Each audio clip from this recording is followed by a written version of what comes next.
মামা, হ্যাঁ বল। আজকে একটা কেক বানিয়ে খাওয়াও না। হ্যাঁ বানাবো, কেক খাবি? তাহলে বানিয়ে দিচ্ছি। কেক বানানোর জন্য নানা রকম উপকরণ নিয়ে নিয়েছি। প্রথমে 1 কাপ ময়দা দিয়ে দিলাম, তারপরে 1 কাপ চিনি গুঁড়ো করে নিয়ে সেটা দিয়ে দিলাম,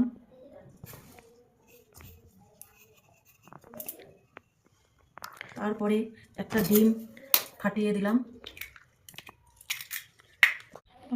1 চামচ বেকিং পাউডার, 1 চামচ ভ্যানিলার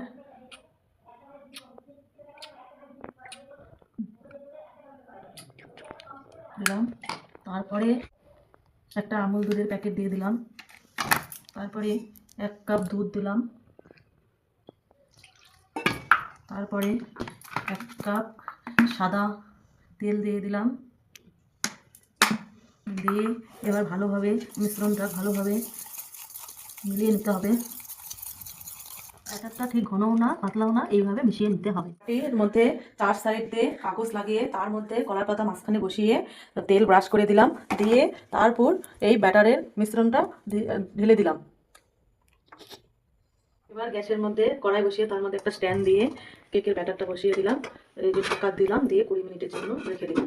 বন্ধুরা 20 মিনিট পর তাহলে আবার দেখা হবে। ফাইনালি আমাদের এই যে কেক তৈরি হয়ে গেল। মুখে তাহলে দিই কেমন হয়েছে, খেয়ে দেখুন টেস্ট করে। দারুণ। তো বন্ধুরা, তোমাদের যদি খুব ভালো লেগে থাকে অবশ্যই লাইক, কমেন্ট এবং সাবস্ক্রাইব করে আমাদের পাশে থেকো এরকম নতুন নতুন ভিডিও পাওয়ার জন্য।